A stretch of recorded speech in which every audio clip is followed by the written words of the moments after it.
जय हिंद दोस्तों। आज हम आप लोग को बताएंगे बिहार पॉलिटेक्निक का जो ऑनलाइन चॉइस फिलिंग का भी फॉर्म भरा रहा है, इसके लिए आप लोग क्या सावधानी बरतिएगा जिससे कि कोई गलत ब्रांच न चयन हो जाए, ताकि आपको आने वाले भविष्य में दिक्कत हो। और चॉइस फिलिंग के लिए क्या क्या महत्वपूर्ण जानकारी है उस चीज़ पे हम अभी चर्चा करेंगे, ठीक है। आइए तो देखिए, इसमें यहाँ आपको स्क्रीन पे एक नोटिस दिखाई देता होगा, बिहार संयुक्त प्रवेश प्रतियोगिता परीक्षा पार्षद 27, यहाँ पे देखिए 27/7/2023 27 तारीख का नोटिस निकला हुआ है। इस नोटिस में आगे बढ़िएगा, उधर जो है जो जहाँ पे है नोटिस बोर्ड दिया हुआ है, जो जरूरी है उसी को बताएंगे। इसमें आगे चलिए, इसमें देखिए यहाँ पे कहता है कि बिहार राज्य के सरकारी निजी क्षेत्र के पॉलिटेक्निक अभियंत्रण पीई महाविद्यालय के पॉलिटेक्निक अभियंत्रण पाठ्यक्रम के लिए सीटों पर ऑनलाइन काउंसलिंग हेतु चॉइस फिलिंग जो चॉइस फिलिंग है करने के लिए DCECE 2023 में सम्मिलित सभी पर पात्रता प्राप्त अभ्यर्थियों, संबंधित अभिभावकों या संस्थानों को निम्नवत सूचित किया जाता है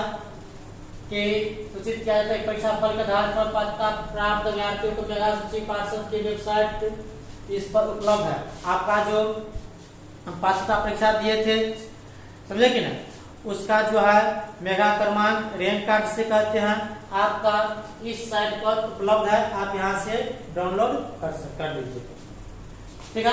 उपलब्ध कराते हुए विज्ञापन संख्या DCECE 2023 4 दिनांक 19/7/2023 द्वारा अभ्यर्थियों को पार्षद उक्त वेबसाइट पर जाकर rank card of DCECE 2023 link पर क्लिक करने के बाद आप अपना रोल नंबर एवं जन्म तिथि डालकर रैंक कार्ड डाउनलोड करने के लिए सूचना दी जा चुकी है। और है इसमें ये जो है 19/7/2023 को ही आप लोग जो एग्जाम दिए थे उसका रैंक कार्ड वेबसाइट पर उपलब्ध था, ठीक है ना। वहां से आप या हाई भी अभी वर्तमान में वहां से जाकर के रैंक कार्ड डाउनलोड कर लीजिए, ठीक है। उसके बाद कर है इसमें बी नंबर में ये ऑनलाइन चॉइस फिलिंग या काउंसलिंग हेतु अभ्यर्थी ऑनलाइन काउंसलिंग पोर्टल पर DCECE 2023 पर क्लिक करें। DCECE का जो ऑनलाइन पोर्टल है उस पर जाकर क्लिक करिएगा। तत्पश्चात ऑनलाइन काउंसलिंग के लिए नया रजिस्ट्रेशन एवं चॉइस फिलिंग भरने हेतु सर्वप्रथम अभ्यर्थी click here for new registration, आप जो है फिर से नया रजिस्ट्रेशन करिएगा उसमें, ठीक है ना। आपको चॉइस फिलिंग और ऑनलाइन काउंसलिंग करने के लिए फिर से आपको नया रजिस्ट्रेशन करना पड़ेगा। न्यू रजिस्ट्रेशन लिंक पर क्लिक कर कंप्यूटर स्क्रीन पर माने गए सूचनाओं को प्रविष्ट कर अपना रजिस्ट्रेशन करें। उस पर है कि क्लिक न्यू रजिस्ट्रेशन, उस पर क्लिक करिएगा। जो जानकारी मांगेगा वो जानकारी दीजिएगा। उसके बाद जो है आपका नया रजिस्ट्रेशन हो जाएगा, ठीक है। उसके बाद आइए सेकेंड पॉइंट में है रजिस्ट्रेशन उपरांत अभ्यर्थी अपने यूजर आईडी एवं पासवर्ड से अपने अकाउंट पे लॉगिन कर अपनी प्राथमिकता अनुसार अधिक से अधिक कॉलेज एवं ब्रांच का चूज करें। देखिए इसमें कहता है कि रजिस्ट्रेशन करने के बाद आप लोग क्या करिएगा, उस यूजर आईडी और पासवर्ड से फिर से लॉगिन करिएगा। लॉगिन करने के बाद आप जो है अपना रजिस्ट्रेशन अकाउंट लॉगिन करने के बाद आपका जो है अपना क्या करना है, फॉर्म भरना है, उसमें चॉइस फिलिंग करना है। चॉइस फिलिंग जो करिएगा यही आपका जो है सावधानी बरतना है, क्योंकि यहाँ का गलती आपको 3 साल बर्बाद कर देगा। 3 साल नहीं कहिए उसको, आपका लाइफ बर्बाद कर देगा।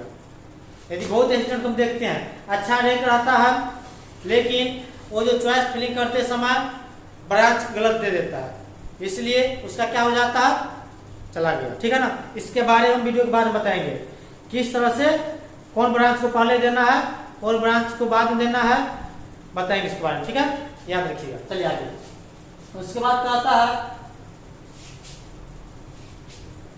रजिस्ट्रेशन उपरांत चॉइस भरे। चॉइस भरने के उपरांत अभ्यर्थी निर्धारित अंतिम तिथि तक चॉइस को लॉक कर दे। उसका जो लास्ट डेट है उस लास्ट डेट तक आपको क्या करना है, उसको लॉक भी करना है, ये भी याद रखना है। चॉइस फिलिंग को क्या करना है, लॉक करना है, अनलॉक नहीं रहना चाहिए, नहीं तो आपका चला जाएगा। लॉक कर दे। चॉइस लॉकिंग उपरांत अभ्यर्थी अपने द्वारा भरे गए चॉइस में अगर किसी प्रकार का बदलाव करना चाहते हैं तो वे अनलॉक चॉइस बटन पर क्लिक करें। आप लॉक कर दी, कितना अभ्यर्थी बोलेगा सर हम लॉक कर देंगे, तो फिर बाद हम उसको चेंज करना चाहते तो नहीं होगा? हाँ होगा लास्ट डेट से पहले तक। यदि आप आज चॉइस को क्या लॉक कर दिए और इसका जो लास्ट डेट है उस लास्ट डेट के पहले तक, उस लास्ट डेट के पहले तक जो है आप उसको फिर से अनलॉक करके अपना उसमें फेरबदल कर सकते हैं। ठीक है, उसके बाद देखिए अनलॉक चॉइस पर बटन पर क्लिक करें तथा अपने रजिस्ट्रेशन मोबाइल नंबर तथा ईमेल पर प्राप्त ओटीपी को ऑथेंटिक से वेरीफाई कर चॉइस में बदलाव निर्धारित अंतिम तिथि तक कर सकते हैं। वही चीज बताया है जो आपको बोले हैं। चलिए उसके बाद तदुपरांत अभ्यर्थी अंतिम रूप से भरे गए चॉइस को पुनः लॉक कर दे।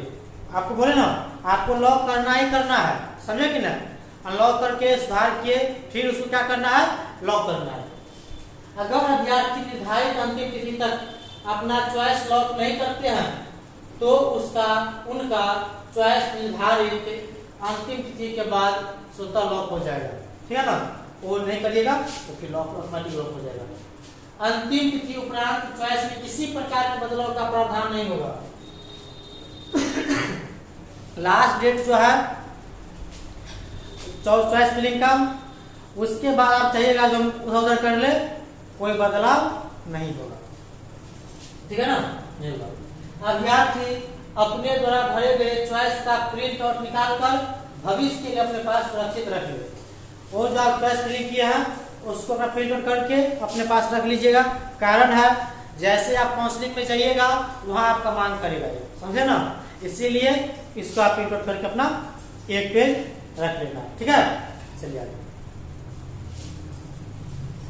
इसके बाद नोट है रजिस्ट्रेशन चॉइस लॉकिंग एवं अनलॉक की प्रक्रिया ओटीपी ऑथेंटिकेशन के माध्यम से की जाएगी, जिससे अभ्यर्थी के पंजीकृत रजिस्टर्ड मोबाइल नंबर एवं ईमेल आईडी पर भेजा जाएगा।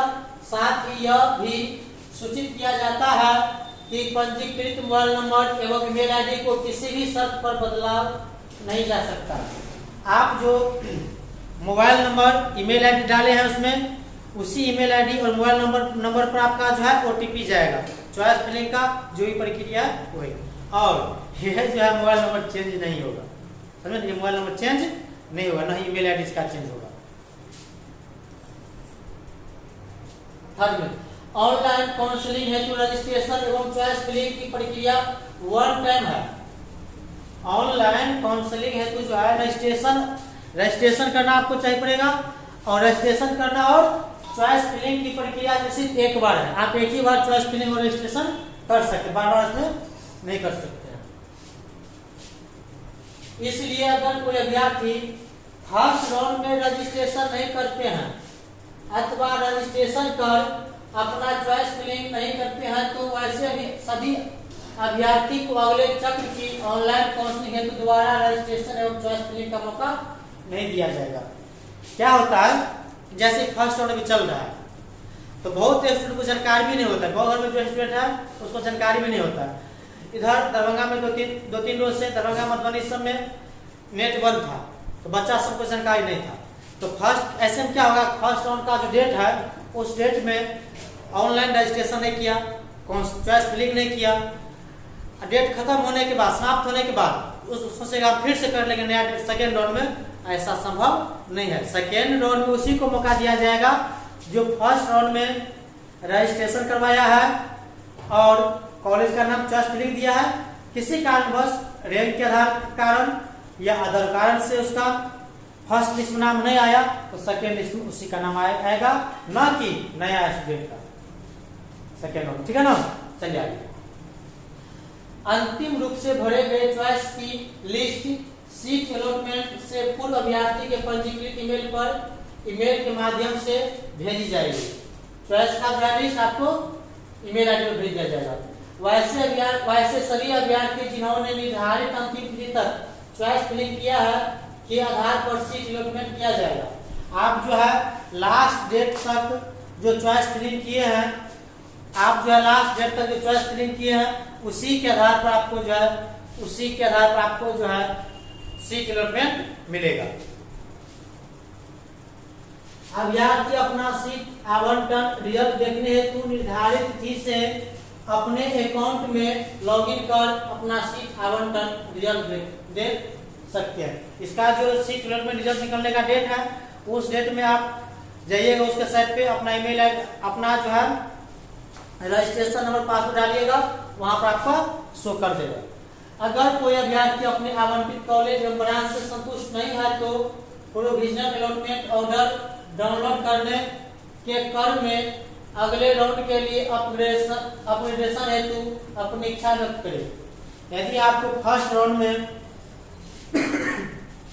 जो ब्रांच और कॉलेज मिला है आप उससे संतुष्ट नहीं है, आप किसी कारणवश उससे संतुष्ट नहीं है, आप चाहते कि इससे अच्छा कॉलेज मिले या इससे अच्छा ब्रांच मिले, इसके लिए आपको क्या करना पड़ेगा, जिस टाइम उसका जो सीट अलॉटमेंट ऑर्डर का जो डाउनलोड करिएगा वहीं पर अपग्रेड का ऑप्शन आता है, अपग्रेड कर लीजिएगा, उसको डाउनलोड कर लीजिएगा तो चला गया, समझा कि ना। उसको आपको अपग्रेड करना है, उसके बाद डाउनलोड करना है। तो बहुत विद्यार्थी चला जाता है हवा में। चलिए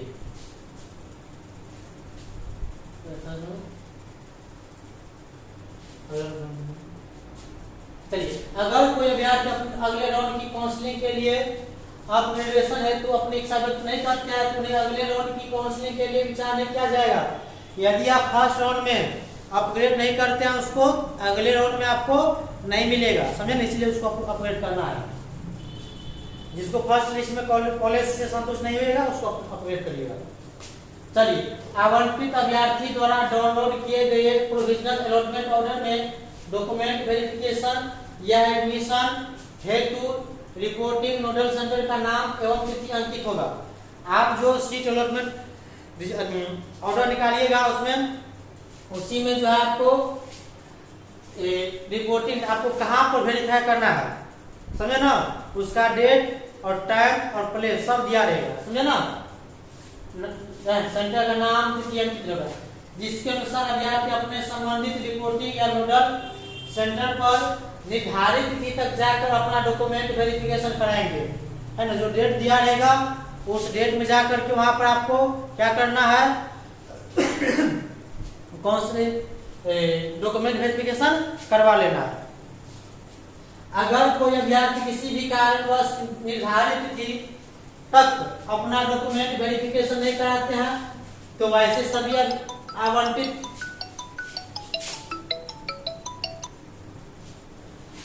अभ्यर्थी को अगले राउंड के लिए आयोग मानते हुए आवंटित सीट को रिक्त मान लिया जाएगा और आगे की काउंसलिंग हेतु भी आयोग हो जाएगा। परंतु अगर फर्स्ट राउंड में किसी अभ्यर्थी को सीट आवंटन नहीं होता है तो वो अगले राउंड में का इंतजार करेंगे। स्पष्ट कर दिया इसमें कि यदि आप फर्स्ट राउंड में आपका नाम आ गया, फर्स्ट राउंड में आपका नाम आ गया, आप उसको अपग्रेड करवा लिए हैं, ठीक है, वो भी करवा लिए हैं, और घर बैठ गए, समझे क्या, काम के लिए सो गए, तो पर भी आपको अगली राउंड में नेक्स्ट राउंड में आपको मौका नहीं दिया जाएगा जब तक कि आप जहां पर आपको डॉक्यूमेंट वेरिफिकेशन का दिया हुआ रहेगा वहां पे जाकर के आपको डॉक्यूमेंट वेरिफिकेशन करवाना ही पड़ेगा। भले ही फर्स्ट राउंड में आप एडमिशन नहीं लीजिएगा, भले ही फर्स्ट राउंड में आप एडमिशन नहीं लीजिएगा तो पर भी आपको जो है फर्स्ट राउंड में आपको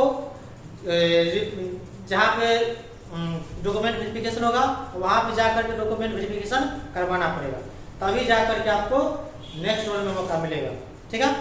और यदि किसी स्टूडेंट को फर्स्ट राउंड नहीं आया है तो उसको घबराने की आवश्यकता नहीं है, सेकेंड राउंड इसका आएगा। चलिए आगे कहता है DCEC 2023 पी के लिए ऑनलाइन काउंसलिंग से संबंधित महत्वपूर्ण तिथि निम्नवत है। ये डेट बहुत ही इम्पोर्टेंट है एक तरह से, और इसी के अनुसार आपको चलना है। इस डेट के अनुसार ही आपको चलना है। ये डेट आपके लिए जो है सो डेट ही है, समझे ना, इसीलिए डेट के अनुसार चलना है सभी स्टूडेंट को। देखिए इसमें कहता है seat matrix posting on website, मतलब किस कॉलेज में कितना सीट है, किस कॉलेज में कितना सीट है, कौन सा ब्रांच है, सब जो है आपको अपलोड कर दिया गया है। इसका जो वेबसाइट है DCEC का, उस वेबसाइट को कब 26 तारीख को कर दिया गया, ठीक है, 26 को ही इसका कर दिया गया।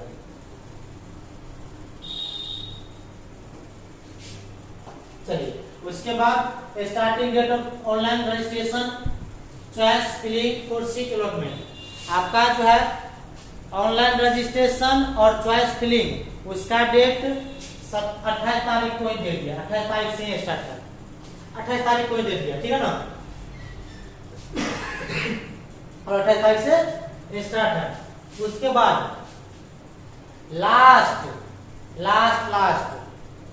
समझ रहे हैं इसका मतलब, last date of online registration choice filling for seat allotment and lottery. इसका जो है चॉइस फिलिंग का लास्ट डेट है 3/8/2023। अभी तक आज हो गया आपका 31 तारीख आज, ठीक है ना, 31 तारीख आज हो गया, 2 दिन बाद 3 दिन बाकी है। आप 3 तारीख तक चॉइस फिलिंग नहीं करते हैं तो चला गया आपका हवा में, समझे ना। इसीलिए आप सभी आज का आज ही इसको क्या कीजिए, चॉइस फिलिंग और रजिस्ट्रेशन कर लीजिए, क्योंकि लास्ट डेट इसका दिया है 3/8/2023। उसके बाद first round provisional seat allotment result publication date, मतलब फर्स्ट राउंड का जो रिजल्ट निकलेगा वो निकलेगा 9 तारीख को, 9/8/2023, मतलब 9 अगस्त को निकलेगा। फर्स्ट राउंड का रिजल्ट कब निकलेगा, 9 अगस्त को निकलेगा, ठीक है। उसके बाद downloading of allotment order first round, उसका जो अलॉटमेंट ऑर्डर है उसको आप डाउनलोड जो है करिएगा, वो करिएगा 9 तारीख से लेकर के 13 तारीख तक, अगस्त में 9 से लेकर के 13 अगस्त तक आप उसको डाउनलोड कर सकते हैं, ठीक है। उसके बाद कहता है document verification and admission first round का डॉक्यूमेंट वेरिफिकेशन और एडमिशन आपका जो अलॉटमेंट ऑर्डर निकालेगा उस पर दिया रहेगा कब आपको जाना है, वो स्टार्ट होगा 10 से लेकर के 13 तक। 3 दिन का खेला है, चला 3 से 4 दिन का खेला है, समझे कि नहीं। इसी में आपका डॉक्यूमेंट वेरिफिकेशन होगा और वहीं पर आपका एडमिशन हो जाएगा। चलिए उसके बाद बहुत स्टूडेंट का ये हो जाता है कि फर्स्ट राउंड में नहीं निकलता है तो घबरा जाता है कि सेकेंड राउंड होगा कि नहीं होगा, होगा सेकेंड राउंड होगा ही, 100% सेकेंड राउंड का काउंसलिंग होगा। कहता है कि second round provisional seat allotment result publication date कब निकलेगा सेकेंड राउंड, तो सेकेंड राउंड जो निकलेगा आपका वो 18 तारीख को निकलेगा। सेकेंड राउंड कब निकलेगा, 18 तारीख को, ठीक है। उसके बाद downloading of allotment order of second round का जो अलॉटमेंट ऑर्डर निकले आप डाउनलोड करिएगा 18 से लेकर के 22 तक, और सेकेंड राउंड का जो डॉक्यूमेंट वेरिफिकेशन और एडमिशन होगा वो 19 से 22 तक होगा, ठीक है। यही आपका जो है इम्पोर्टेंट डेट है, और इस डेट के अनुसार ही आपको चलना है, समझे ना, इस डेट के अनुसार ही आपको चलना है। यहाँ पे देखिए किस कॉलेज में कितना सीट है, कौन सा ब्रांच है, ऑलरेडी उस पर दे दिया है 26 तारीख को ही, ठीक है। उसके बाद 28 तारीख से रजिस्ट्रेशन और चॉइस फिलिंग स्टार्ट है, 3 तारीख को लास्ट है, 9 तारीख का जो आपका अलॉटमेंट ऑर्डर निकल जाएगा, और 9 से लेकर के 13 तक फर्स्ट राउंड का हाँ आप डाउनलोड कर लीजिएगा, और 10 तारीख से लेकर के 13 तक आपका फर्स्ट राउंड का जो है एडमिशन होगा और डॉक्यूमेंट वेरिफिकेशन होगा, ठीक। 18 तारीख को जो है सेकेंड राउंड का प्रोविजनल सीट मतलब रिजल्ट निकलेगा। उसके बाद 18 से लेकर 22 तक आप अलॉटमेंट ऑर्डर डाउनलोड कर लीजिएगा और 19 से 22 तक उसका एडमिशन होगा। ठीक है, मेन यही था। चलिए आगे बढ़ते हैं। आगे बढ़ेंगे तो इंटरनेट देखिए स्पष्ट, जैसे कि इसमें देखिए इंटरनेट बंद कर दिया था मधुबनी और दरभंगा मधुबनी में, यहाँ लिखा हुआ इंटरनेट व्यवधान के लिए पार्षद उत्तरदायी नहीं होगा, अतः अभ्यर्थी अंतिम तिथियों का इंतजार नहीं करेंगे एवं उसके पूर्व सभी प्रक्रिया पूरी कर लेंगे। आप लास्ट डेट का वेट नहीं कीजिए, आज का आज ही। जो स्टूडेंट अभी तक चॉइस फिलिंग और रजिस्ट्रेशन नहीं किया है जाकर करवा लीजिए। सोचे हम 3 तारीख करवाएंगे तो उस दिन क्या होगा, इसके लिए जो है पार्षद जिम्मेदार नहीं होंगे। एक यहाँ पे देखिए डॉक्यूमेंट वेरिफिकेशन के समय DCC 2023 के उपरोक्त पाठ्यक्रम समूह में पात्रता प्राप्त आवंटित प्रत्येक अभ्यर्थी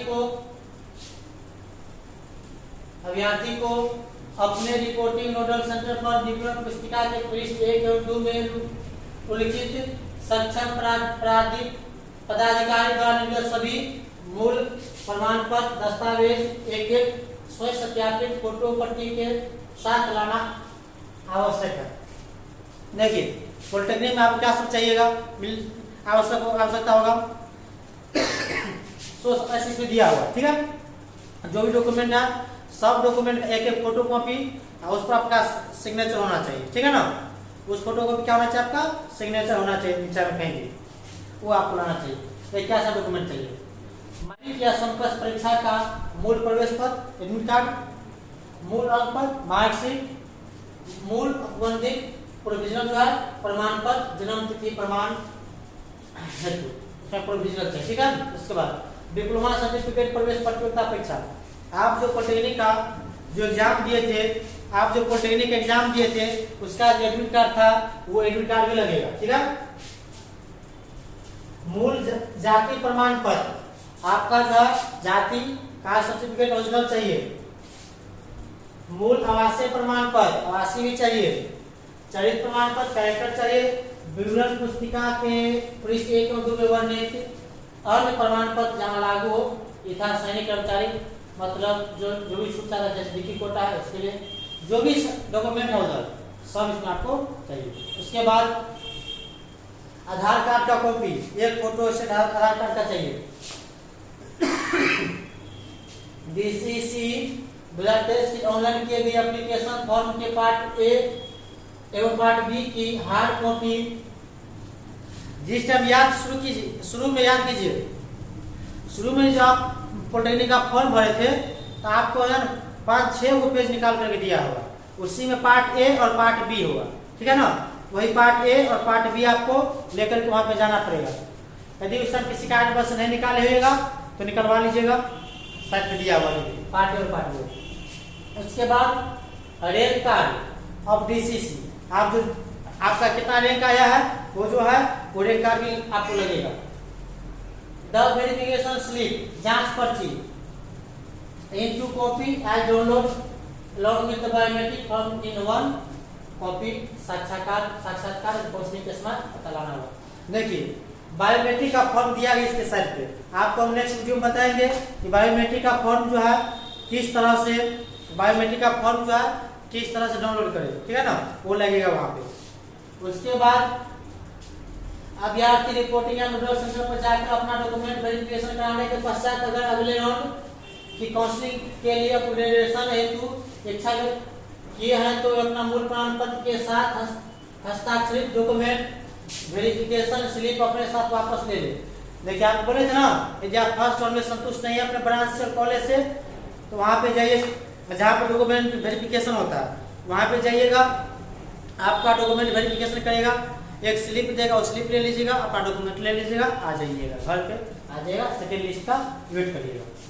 चलिए इसके बाद कहता है यदि सेकेंड दौर में उनका सीट अपग्रेड होता है तो सेकेंड दौर में आवंटित सीट पर नामांकन हेतु रिपोर्टिंग नोडल सेंटर पर अभ्यर्थी प्रथम चक्र के डॉक्यूमेंट वेरिफिकेशन स्लिप एवं संबंधित सभी वांछित मूल प्रमाण पत्र के साथ साथ निश्चित रूप से उपस्थित होंगे, अन्यथा सेकेंड राउंड में आवंटित सीट को रिक्त मान लिया जाएगा, जिसके फलस्वरूप पूर्व फर्स्ट राउंड की आवंटित सीट भी रिक्त हो जाएगा। लेकिन यदि अभ्यर्थी का प्रथम चक्र का सीट ही रिटेन रह जाता है तो पूर्व आवंटित संस्थान में डॉक्यूमेंट वेरिफिकेशन स्लिप एवं संबंधित सभी वंचित मूल प्रमाण पत्र के साथ निश्चित रूप से रिपोर्ट कर निर्धारित अवधि में नामांकन लेंगे, अन्यथा उनका प्रथम चक्र का उक्त आवंटित सीट रद्द हो जाएगा। देखिए समझने की कोशिश कीजिए। आपका फर्स्ट राउंड में कॉलेज मिला था, आप उसको अपग्रेड कर दिए। अपग्रेड करने के बाद आपको जहाँ पर डॉक्यूमेंट वेरिफिकेशन था वहाँ पर डॉक्यूमेंट वेरिफिकेशन करवा लिए, ठीक है। करवाने के बाद आपको डॉक्यूमेंट वहाँ से ले लिए, वहाँ से आपको एक स्लिप देगा, स्लिप ले लिए। फिर से आपको सेकेंड राउंड में नया कॉलेज मिला। तो नया कॉलेज मिला है, ये नहीं सोचना है, दिमाग में अपना दिमाग लगाना है कि मेरा डॉक्यूमेंट वेरिफिकेशन हो गया, डायरेक्ट एडमिशन हो जाएगा। नहीं, आपको फिर से जाना है वहाँ पे जो नया कॉलेज में आपको जहाँ भेजेगा, अलॉटमेंट लिखा रहेगा, वहाँ पर जाकर फिर से आपको डॉक्यूमेंट वेरिफिकेशन करवाना है। सेम प्रक्रिया, एडमिशन वहीं पर हो जाएगा, ठीक है ना, करवाना है। और यदि आपका जो फर्स्ट राउंड मिला था वहीं फिर से मिल गया तो विद्यार्थी फिर से सोचेगा हमको तो यही कॉलेज मिला है भाई, और ये कॉलेज में तो हम करवा ही लिए हैं सब कुछ, तो मेरा तो हो ही गया।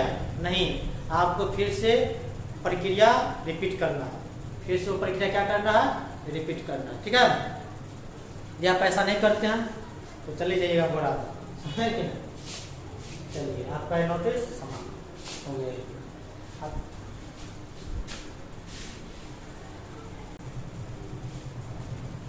जैसे कि आप लोगों को बताए थे कि काउंसलिंग जो है और चॉइस फिलिंग करते समय किस बात का ध्यान रखना है कि अच्छा लेकर रहते हुए भी हमें गलत ब्रांच ना मिल जाए, गलत कॉलेज ना मिल जाए, समझे कि नहीं। मेन ब्रांच होता है, चला कॉलेज कोई भी है, मेन ब्रांच होता है, समझे ना, कि ना मिल जाए, इस बात का आप ध्यान रखिए। इसके लिए आपको है काउंसलिंग या चॉइस फिलिंग किस तरह से करिएगा, आपको हम बताते हैं, आप इसी प्रक्रिया में करिएगा, समझे कि नहीं। देखिए, कॉलेज जो है आप कोशिश करिएगा पटना, कोशिश करिएगा पटना कॉलेज लेने का। एक मिनट, चलिए, पटना कॉलेज उपम देने का, पटना कॉलेज मिल गया, ठीक है। बाद में अपना अनुसार से देख लीजिएगा। लेकिन अब मेन है कि ब्रांच आप किस तरह से चूज करते हैं, क्योंकि ब्रांच ही आपका जो भविष्य तय कर देता है। एक गलत ब्रांच आपका पूरा जिंदगी खराब कर देगा, क्योंकि बिहार में ब्रांच तो डिप्लोमा में बहुत सारा ब्रांच है, लेकिन कुछ ऐसा ही ब्रांच है जिसका वैकेंसी न के बराबर आता है गवर्नमेंट सेक्टर में। प्राइवेटों में डिप्लोमा लेवल उसका कोई उतना नहीं रह जाता है, समझे ना। इसीलिए देखिए, जो बिहार में जिस ब्रांच का सबसे ज़्यादा मांग है वो फर्स्ट में आप जो है, फर्स्ट में जो आपका देना है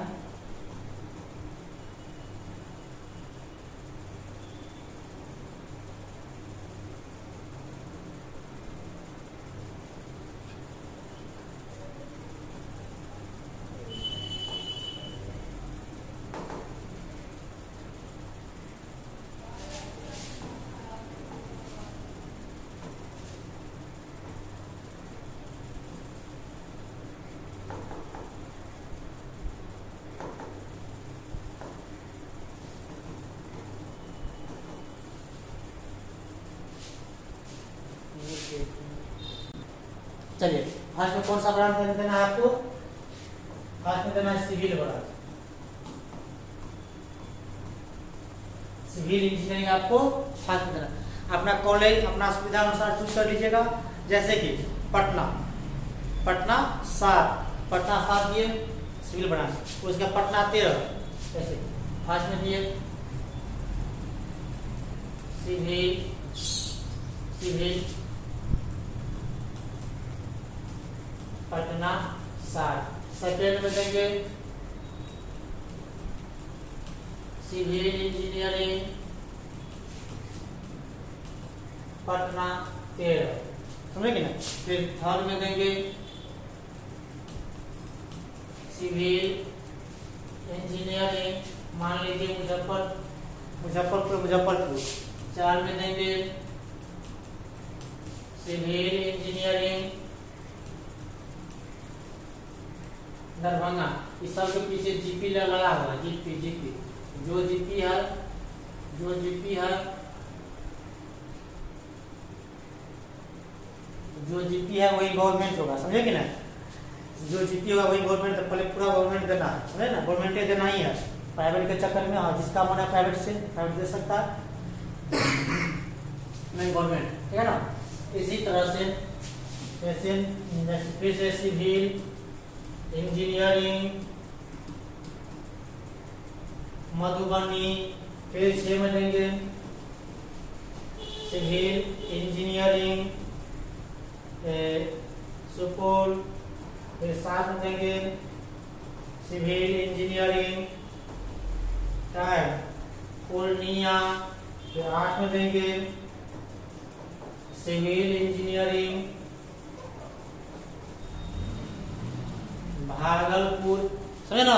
इस तरह से आपको कॉन्सेंट्रेशन चॉइस नहीं करना है। पहले सिविल इंजीनियर, जितना कॉलेज है गवर्नमेंट कॉलेज, आपको गवर्नमेंट ही चाहिए तब, समझे कि ना? जितना भी गवर्नमेंट कॉलेज है सब में सिविल भर देना, ठीक है? उसके बाद फिर से देंगे सिविल के बाद आप जो है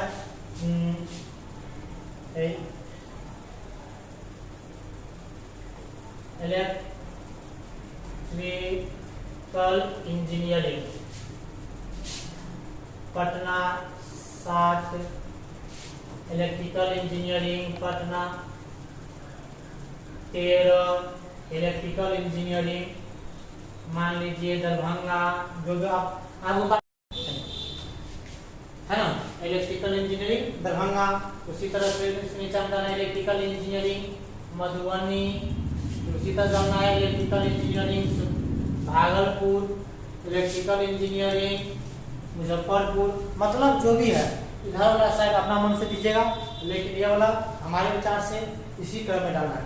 पहले सिविल पूरा भर देंगे, सेकेंड में इलेक्ट्रिकल देंगे, सेकेंड में क्या देंगे इलेक्ट्रिकल देंगे, ठीक है? चलिए, फिर इलेक्ट्रिकल के बाद फिर से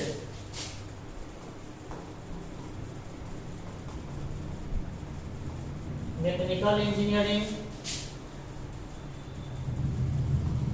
पटना 7, तो ये नंबर आपका चेंज होता जाएगा। ये नंबर पहले सिविल हो गया, मान लीजिए 30 को कॉलेज आप सिविल दे दीजिए, 30 फिर 30 को इलेक्ट्रिकल दिए, तो 7 61 नंबर से स्टार्ट हुआ मैकेनिकल, फिर मैकेनिकल इंजीनियरिंग पटना 13, फिर जाना है आपको उसके नीचे में मैकेनिकल इंजीनियरिंग मुजफ्फरपुर, फिर उसी के नीचे में डालना है मैकेनिकल इंजीनियरिंग भागलपुर, फिर उसके नीचे में डालना है मैकेनिकल इंजीनियरिंग दरभंगा, फिर उसके नीचे में डालना है मैकेनिकल इंजीनियरिंग मधुबनी, समझे ना? इस तरह से आपका ब्रांच का चयन करना है। तो आपको समझिए कैसे कैसे चयन करना है, या फिर देखिए हम आपको ब्रांच लिख देते हैं। पहला देना, फर्स्ट में ब्रांच देना है सिविल, जितना भी कॉलेज है गवर्नमेंट सब कॉलेज पूरा भर देना। उसके बाद 2 नंबर में देना है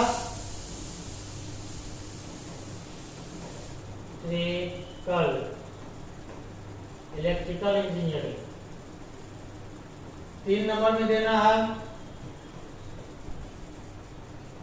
मैकेनिकल इंजीनियरिंग, ठीक है ना? 4 नंबर में या 3 में भी आप दे सकते हैं, एक एग्रीकल्चर भी होता है, समझे कि ना? जो 2 ही कॉलेज करवाता है, भागलपुर और मुजफ्फरपुर, वो भी दे दीजिएगा एग्रीकल्चर भी, एग्रीकल्चर, समझे ना? एग्रीकल्चर। उसके बाद 1 2 3 4 हो गया। 5 नंबर में देना आपको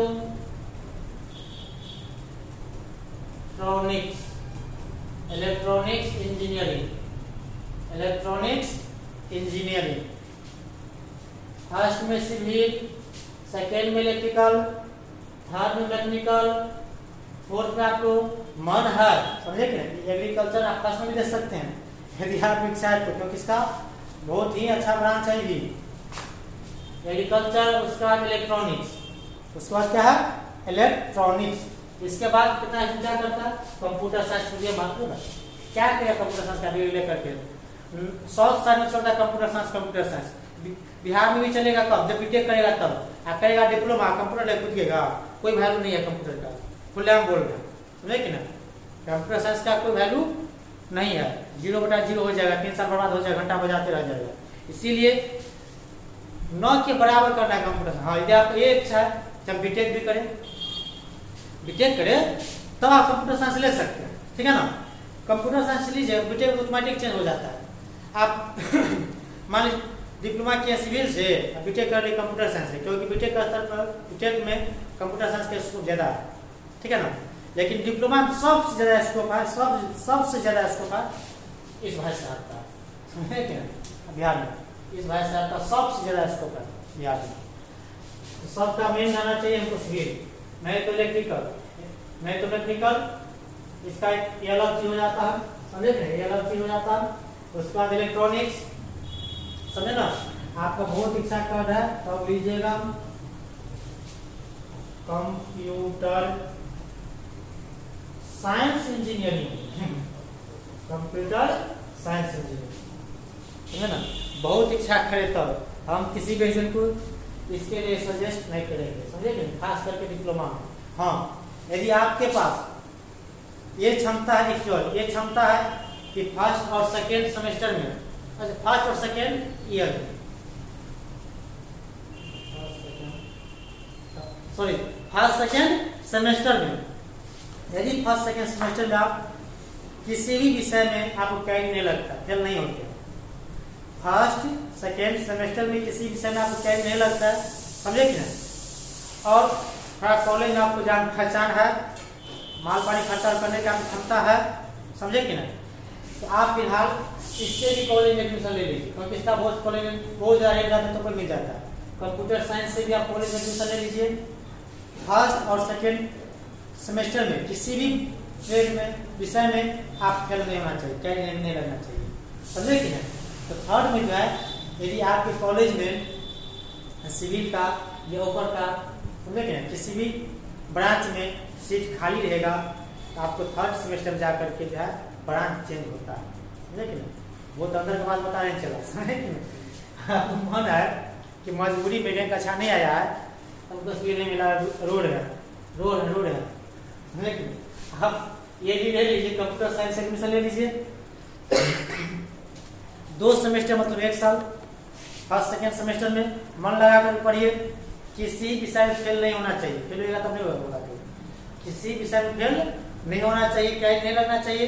तो थर्ड सेमेस्टर में आप वैसे होता है कि बोलता है कि हो जाता है, जब तक ढीला नहीं करिएगा चला तब तक नहीं होगा, प्रिंसिपल को थोड़ा बढ़ा दीजिए, समझे कि नहीं।